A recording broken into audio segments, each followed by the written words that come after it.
you just joined us on the System After Dark, this is a homegrown number courtesy of E3 and Cracker. Bulla, how's it going? I'm D, your host on the System After Dark, right here on Today FM. Today's hit music. You can catch me weeknights at 7 p.m. That's from Monday to Friday, only on the home of Today's hit music. And don't forget, that's D with you every weeknight on the System After Dark. Even got that homebrew flowing.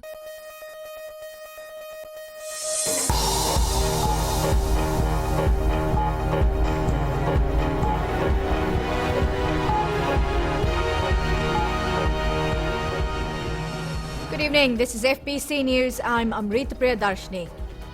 In this bulletin, India willing to help Fiji and Pacific Island countries raise issues at global fora. Nadi Town Council maps work as it prepares for declaration of city in 2017. And thousands throng to final day of Hibiscus Festival.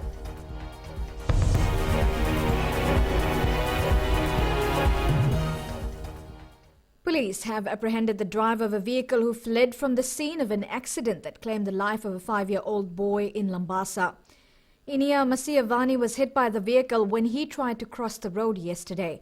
He was rushed to Lambasa Hospital where he died this morning. Meanwhile, police will question the driver of a bus involved in an accident in Navua that claimed the life of a 64-year-old woman once he recovers from his injuries. Director of Traffic SSP Mahesh Mishra says the driver is admitted at Colonial War Memorial Hospital in Suva. 3 passengers, including 2 students, were also admitted in hospital. The bus that was carrying students and parents veered off the road, hit a power pole and landed in a drain at Waindrandra, Navua yesterday. The passengers were returning home from the Rewa Galaxy Kachi rugby tournament that was held in Suva. Indian Prime Minister Narendra Modi has assured the leaders of Fiji and 14 Pacific Island countries that India will raise their recommendations and concerns on global challenges at international fora. Modi was speaking at the 2nd Forum for India-Pacific Islands Cooperation, or FIPIC Summit in Jaipur. Ritika Pratap reports. India is willing to create capacity in island states to deal with natural disasters through human resource development and application of space technology for early warning system and incident response. India has also committed to expanding training courses for Pacific Island diplomats as well as offer 2-week business management courses. Modi says India is also looking forward to establishing at least one information technology laboratory in each Pacific Island country. He also held bilateral talks with Prime Minister Voringe Bainimarama on the margins of the forum in Jaipur. Ritika Pratap, FBC News. The Nandi Town Council has a lot of work to carry out before 2017 when the government plans to declare Nandi a city. Nandi will first need to meet a requirement for the town to be declared a city. Alan Stolz explains. Although there has been an increase in development in Nandi over the last decade, the town does not have at least 20,000 people living within its boundaries. Special Administrator Robin Ali says the town council has identified and drawn up expansion boundaries. And we have done cost analysis benefits, and we have submitted the plans to the ministry as the local government committee based in the Ministry of Local Government. They are studying that report. Once they say okay, and once we get an okay from there, then we will be moving around in the area which we are trying to get into the boundary. We will have public participation exercise. We will be discussing with the people living there.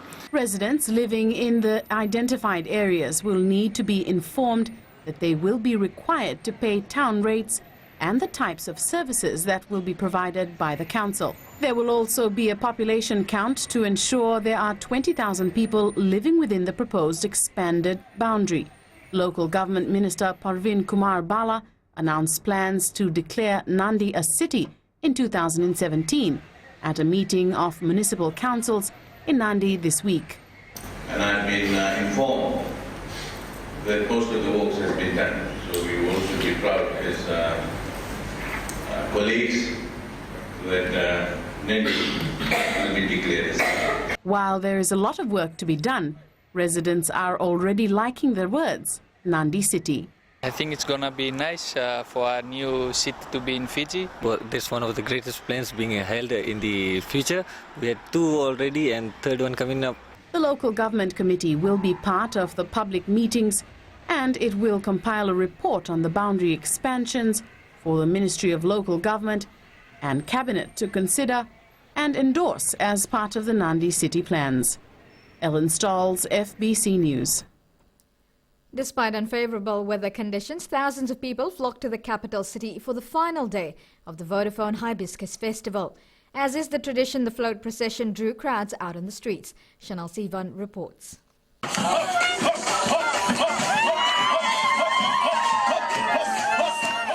Dancing and cheering filled the air as various companies paraded their floats through Suva City to the main festival venue at the foreshore. Despite the rain and muddy conditions during the week, which tainted the event, people were in good spirits today.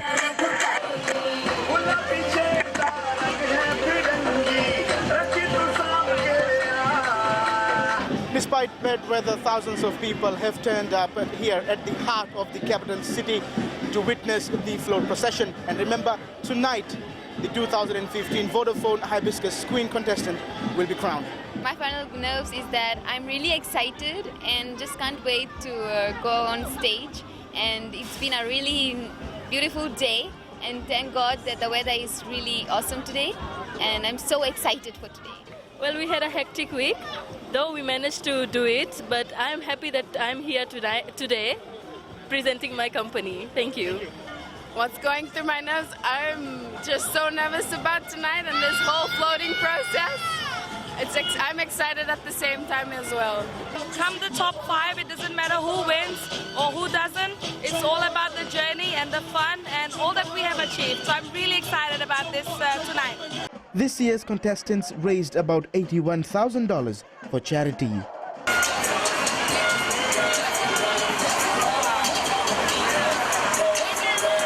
Miss Suva City Council Sarah Vamarasi collected about $21,000 to win the Miss Charity title. Chanel Shivan, FBC News. 12 children from the St. Mina's Children's Home in Nandi received a special treat when they were blessed with a day trip to Suva. Despite unfavourable conditions at the Suva foreshore, the children came prepared to enjoy the day at the Vodafone Hibiscus Festival.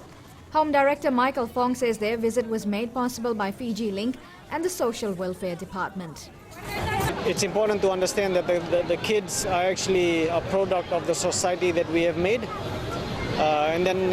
It's important that society itself plays a part to ensure the kids have a normal life. The kids are enjoying it. We always look forward to an excursion, an outing on the weekends, in the holidays.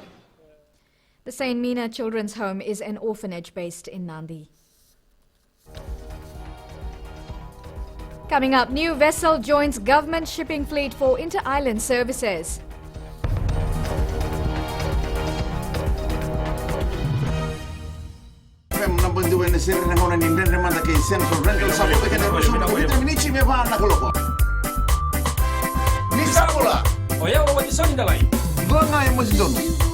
Nama kike rau mena tolu kene betu. Ena via kabi, moliti kene porombuka. Gori ana lali ne kabi. Bula FM, number 2 ena seri.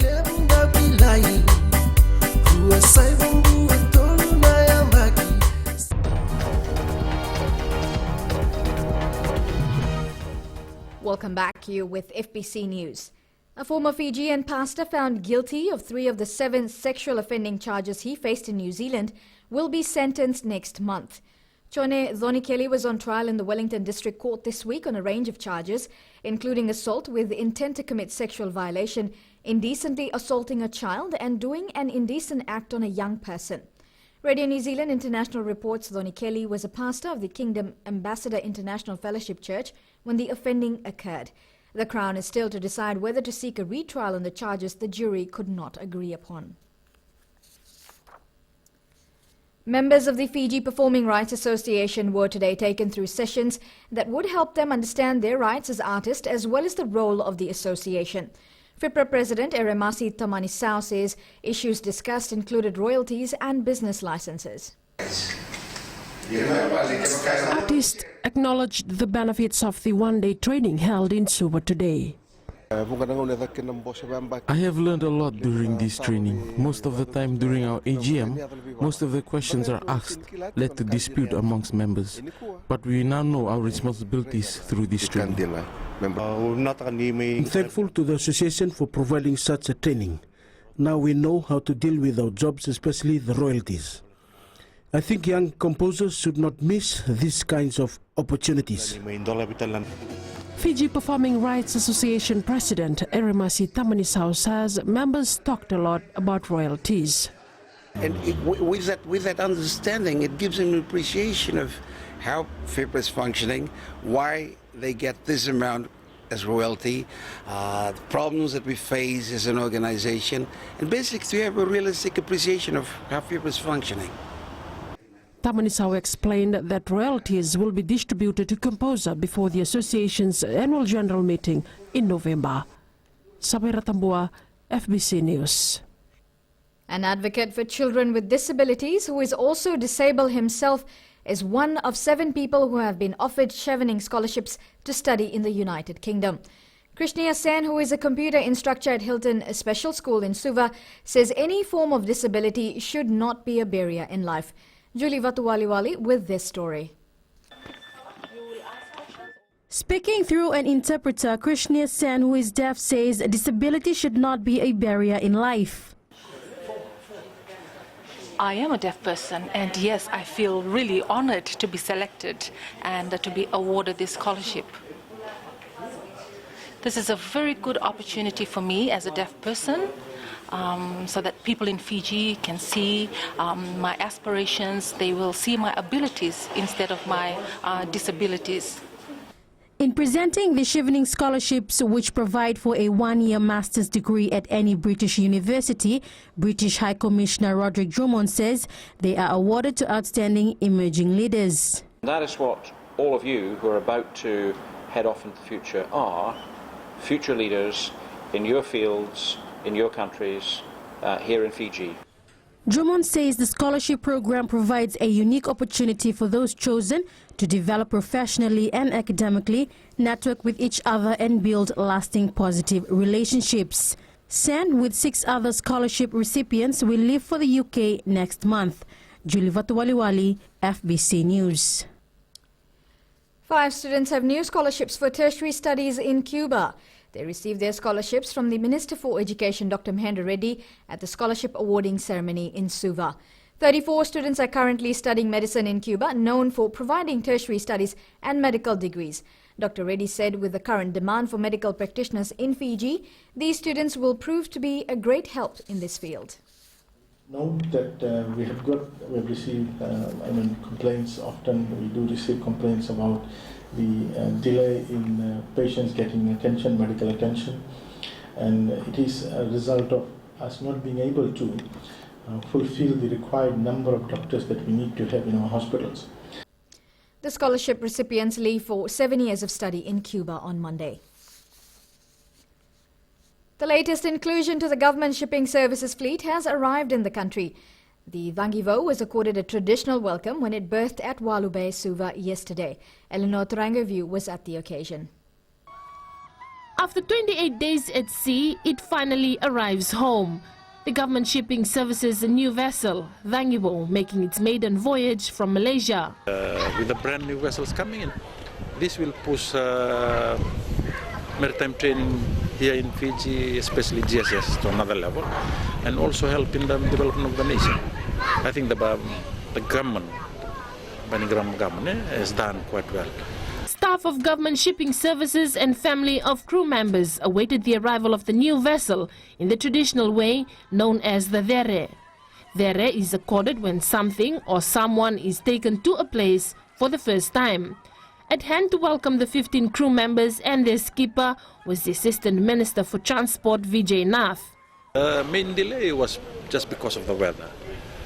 For the last 2 weeks, the weather was really rough. The wind was so strong and the waves, sometimes you can see waves up to 6 meters, 7 meters, which is quite high.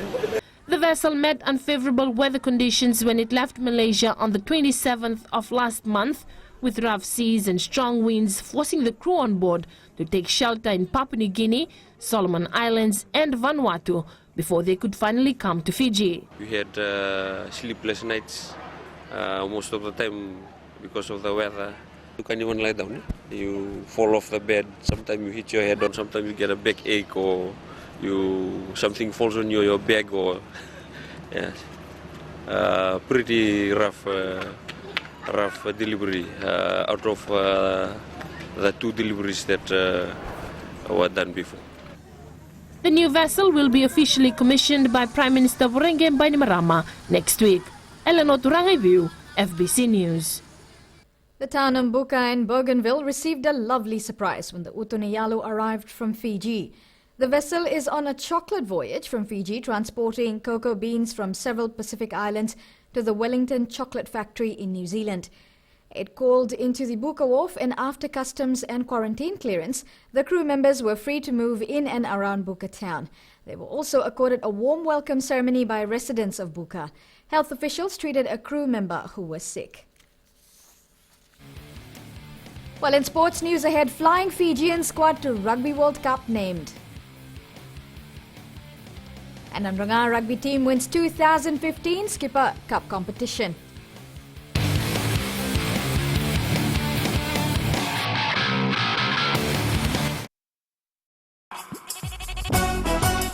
छू छू छू हे हे नमस्ते Fiji, आपके हर एक problem की दवा लेकर मैं आ गई हूँ 9 से 12 बजे तक आपकी सहेली रेनू। छू छू छू 40 में 20 का दिखना है। मैं हूँ ना आपके साथ में मिर्ची एफएम पर 9 से 12 बजे तक मंडे टू फ्राइडे। मिर्ची it's hot.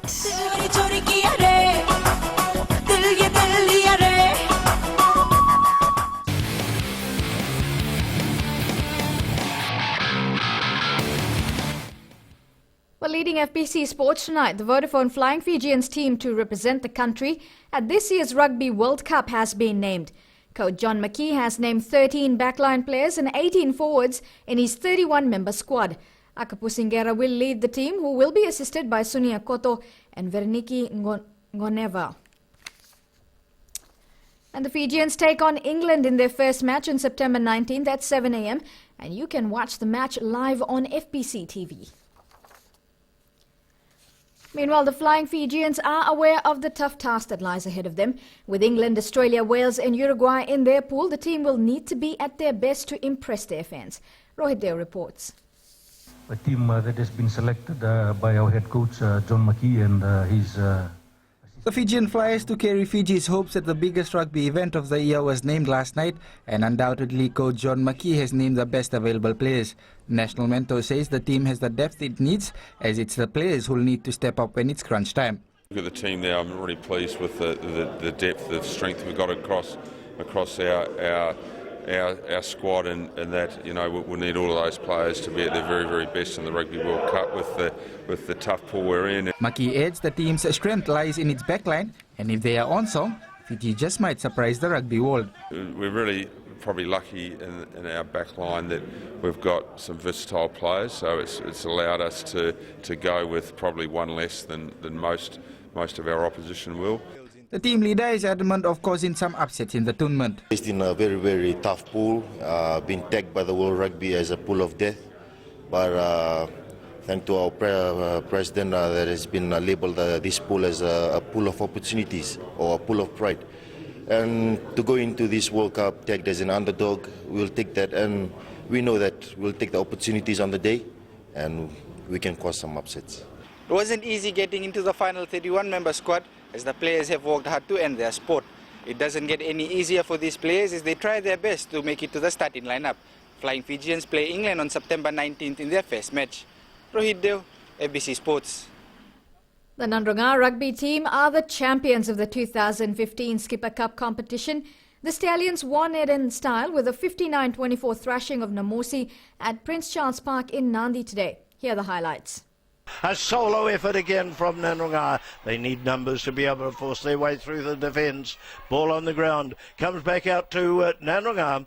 They come on to the open side. Big ball, big numbers, and Namosi have got the numbers there, and they get the try across there too. But just short of the line, the ball loose, and out it comes again, and see the easy try down through the middle. Head chip over the top. He's chasing up after it. The race is on, and while the ball was overrun, the first thing forward, and he hands it on, and goes and gets it again. Fumbled it somewhat, and across the time.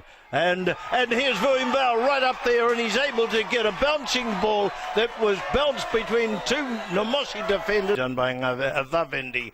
And the Namosi side start to move, and straight down through the middle they go. And there it is Nakavandra. And they're allowed to screw the scrum. The referee awarded a try, awarded a penalty. And I would have said way offside. That both of them were way out at their offside. And here's the race on it with Kalau racing away from it. They're catching up to him, but they won't get him. And Kalau is given a try length of the open.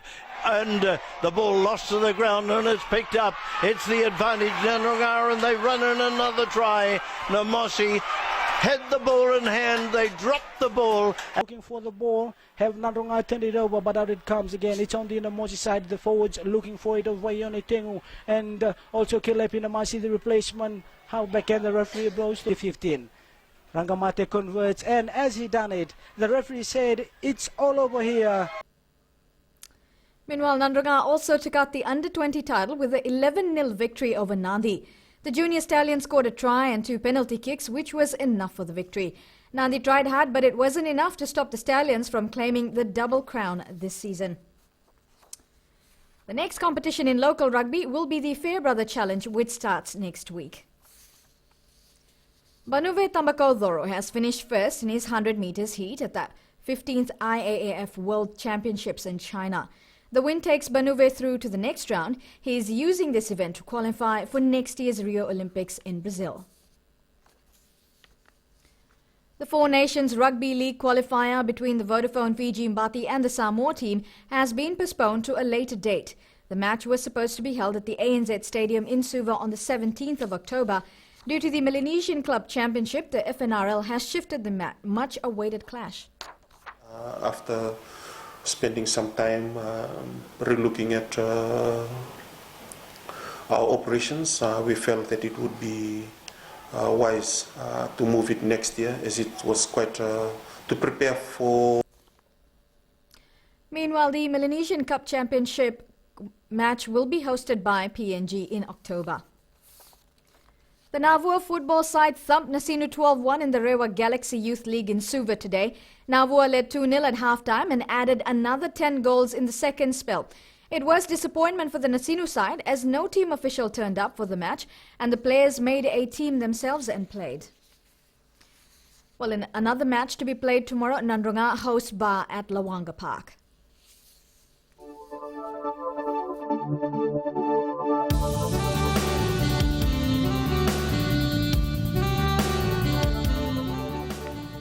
Brief showers affected the eastern and interior parts of the larger islands today. Isolated afternoon showers prevailed elsewhere.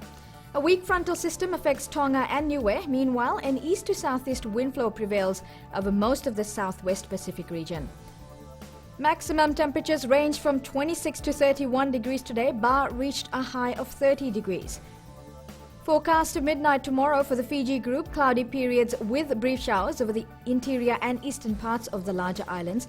Elsewhere, it should be fine apart from afternoon or evening showers. Moderate southeast winds, moderate to rough seas. And the outlook for Monday, some showers over the interior and eastern parts of the larger islands. Elsewhere, afternoon or evening showers. The main points again. Police have apprehended the driver of a vehicle who fled from the scene of an accident that claimed the life of a 5-year-old boy in Lambasa. Indian Prime Minister Narendra Modi has assured the leaders of Fiji and 14 Pacific Island countries that India will raise their recommendations and concerns on global challenges at international fora. And the Nandi Town Council has a lot of work to carry out before 2017 when the government plans to declare Nandi a city. On to our poll question. Do you think the Hibiscus Festival is up to the standards of the previous years? You can visit our FBC website to take part. You can also send us newsworthy pictures and videos on email citizenseyes@fbc.com.fj or share it with us via our Facebook page, or if you're on Twitter, follow and tweet us your news tips at FBC News or simply #FBC News. You've been watching FBC News. I'm Amrita Priyadarshini. Good night.